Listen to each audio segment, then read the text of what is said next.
Hola, ¿qué tal a todos? Bueno, vamos a responder esta pregunta que además es muy interesante. ¿Cómo invitar a la co-creación a un cliente tradicional? Antes de hablar del tema de cómo invitar a alguien a la co-creación, me gustaría repasar un poco los términos de lo que significa la co-creación.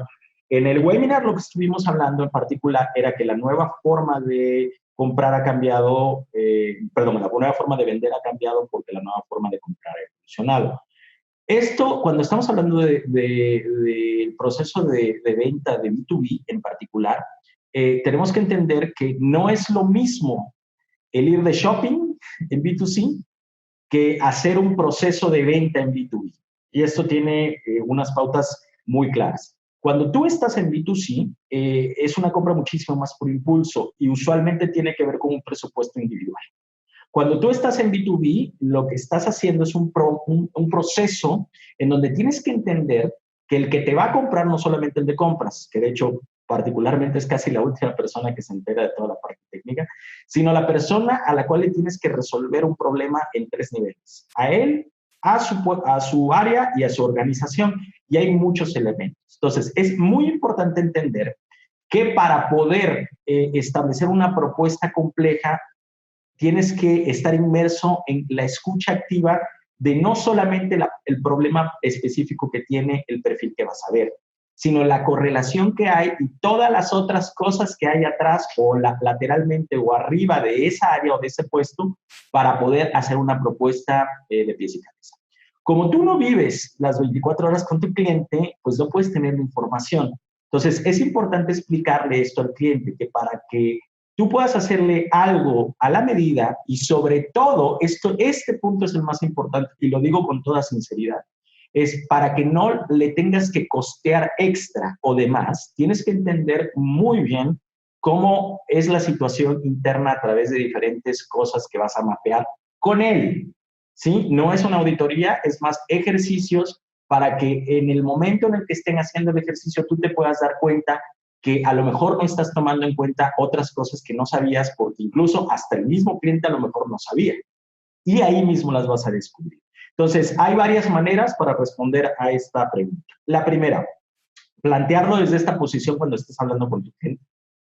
Decirle, mira, es importante que nos reunamos y de preferencia, si el problema que tienes hay más gente involucrada, ¿por qué no hacemos una reunión de 1 hora y media o de 1 hora para que podamos hacer unos ejercicios en donde yo pueda entender toda la situación como si fueras un médico y entonces yo pueda tener el conocimiento más profundo para entregarte algo que no vaya a estar sobrecosteado?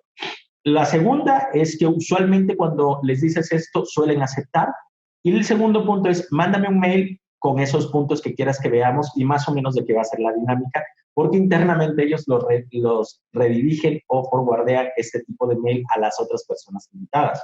Y en ese tipo de cosas nosotros ya tenemos más o menos un escrito, digamos, modelo, en donde particularmente lo que hacemos es escribir, damos, bueno, el agradecimiento, les decimos, oye, de acuerdo a lo que hablamos anteriormente por teléfono o en la llamada, me gustaría que nos reuniéramos contigo, con las personas importantes, expertas que están viendo este tema, para tener una sesión de trabajo, en donde nosotros podamos entender de una forma mucho más profunda cuáles son todas las problemáticas que quieren resolver y en conjunto podamos priorizarlas, para que entonces podamos otorgarles algunos planteamientos de soluciones y en caso de que nosotros no podamos darles esa solución, recomendarles a alguien más.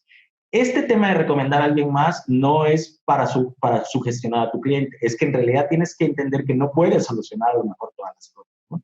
Y es importante que en ese mail especifiques cuánto va a tardar, qué es lo que van a hacer y más o menos a grosso modo, ¿eh? No un mail muy largo.